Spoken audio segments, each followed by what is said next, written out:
Hello there, well if you're on the website then you'll be looking at all the pages through there, and what we've done is decided to make a little video to try and help people with really basic inquiries. And we're just going to look at the valent fascia panel itself on the Turbomax boiler. It's pretty much straightforward through all out the whole range. The Ecomax obviously has more of a liquid crystal display, but this is probably the most common boiler, certainly installed between 2000 and 2005, and probably the most calls we get are about this type of boiler. So we're going to have a look at this and make a few, hopefully make a bit of myth busting if you like. If we look at the basic control panel here, it's very straightforward. On the right hand side we see we have a pressure gauge, and it's very important you keep an eye on this because this indicator tells us how much water is actually in the system. We have two thermostats, here and here. At the bottom left, this is the central heating thermostat. This controls the temperature of the water going out to your radiators. And the thermostat above that, which is this one here with the little tap sign, that indicates that that is your hot water temperature. We also have a control panel here with 4 buttons and a digital display. Below that we have 3 neons, green, amber and red, and we're just going to chat about those in a minute. Going back to our pressure gauge, this actually tells us how much water is in the heating system and in the boiler itself. If this just drop down to 0, it's going to cause you a lot of problems. So it's always a good idea to keep manufacturer's instructions handy so that we can have a look through and see how we actually charge the system up. Hopefully if we get time we're going to make a very short, very quick video just on how to do that to try and save you some time. And it can be a bit tricky. So that's your pressure gauge. We're hoping to see that black needle there somewhere in the region of that green bar on the right hand side. Preferably, we don't really want to see it above 1 bar, 1.2 bar. You're just putting the system under excess pressure and it isn't really required. If you find your needles going up towards the 3, that indicates maybe you've either overpressured the system or you could have a problem with the expansion vessel which is installed behind the back of the boiler as a part of the boiler. And if it's continuously running up that high, especially when central heating's on, that would indicate that there's something wrong with the vessel or it needs repressuring. Now that's not a major problem or a major issue at the moment, but later on that could prove quite expensive and could cause you a lot of grief. So if you do find that, it's worth giving someone a call. This control knob is very simple, 1, 0. It's either on or it's off. This is the power control for the boiler. This is a secondary control actually on the boiler, away from the 3 amp fuse spur, socket or plug or whatever it is, the power source that's actually feeding the boiler. So even though you've got it switched on here, you will need to have it on switched on here. Now, an easy way of telling whether the boiler's actually got power going to it or whether this is turned on is by looking at the very small liquid crystal display situated here. And at the moment it's telling me there's 25 degrees. Now a lot of people get confused with this. Now this isn't an indicator of your hot water temperature, it's not an indicator of your heating temperature or room temperatures. This is directly connected via this NTC or thermistor at the top of the heat exchanger. And all that is telling us is how hot or the temperature of this pipe coming out of the boiler. Now that's not a lot of good to you, but it's very useful for us, which is why it's there. Now the only really thing that a consumer could use that for maybe is just to see if there is actually electricity going to the boiler. If I was to turn the power off, the display goes blank. So obviously there is no electricity now going or feeding into the boiler.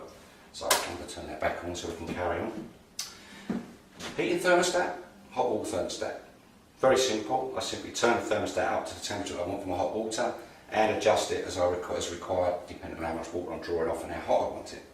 The central heating thermostat, if I turn this up, I'm not going to do it because the heat of the boiler will come on, but if I turn that up, that actually controls the temperature of the water going to the radiators. Okay? If I turn it down very low, the radiators won't get very hot. If I turn it up very high, the radiators will get extremely hot.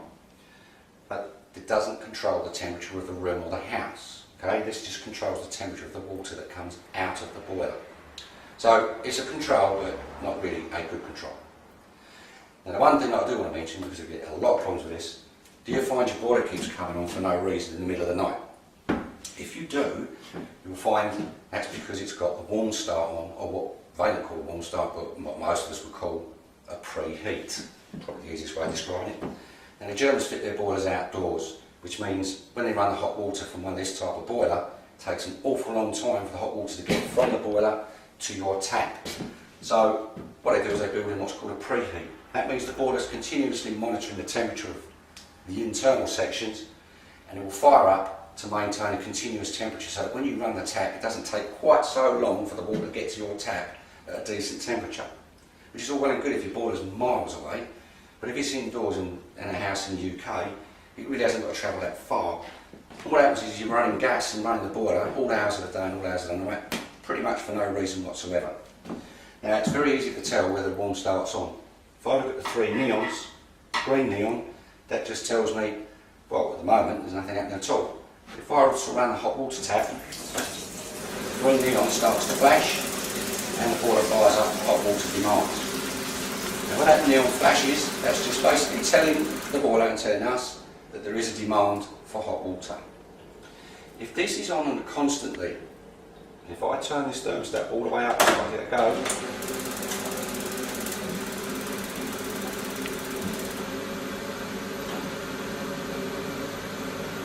the light will remain on constantly once the boiler is shut down, indicating that the warm start is in operation. Now we don't want the warm start in operation, we're trying to turn it off. It's very simple to do. To operate it or to get the facility to come on, I turn the thermostat as far around as possible and then turn it back to where I set the thermostat to. If I want to knock it off, I simply turn it back that way as far as it will go, and the green light goes off, and then I can set my thermostat back to where I want. Don't forget to turn it back because you won't get any hot water. So basically that's your warm start. All the other controls very, very simple. If there's a problem with the boiler, the display will come up with an F code, and that will be readable out of the manufacturer's instructions, and it will come up with F22, F28, some other code, telling you or giving you an idea of where the problem is. The amber light, when that comes on, is just simply indicating that there's gas burning. It tells you that the burner is actually alight and the boiler is functioning and running. If you get an F code, you will get the red neon. And if you get the red neon, it's telling you there's something or a serious fault somewhere on the boiler. Now this may be a temporary glitch. So if you do get a temporary glitch, you simply push in the top left hand button, wait a few seconds and release. The boiler will go into self-diagnostic mode for a few seconds, which is what it's doing now, and then it will reset itself.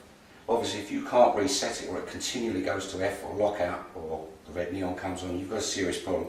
So get someone in who knows what they're doing, and preferably someone who's been Vagrant trained, because they can be a bit tricky. Well, I hope that's been of some use. Don't worry, if you get any problems you can always drop me an email. I'll always get back to you sometime or other, and if you really need some, or if you're desperate for some help, by all means give us a call, and either myself or Joe or Mike will come out to see you and hopefully get you fixed up as soon as possible. Well, I hope that's been useful. Me and my mate Chris are going to have a cup of tea. See you later on.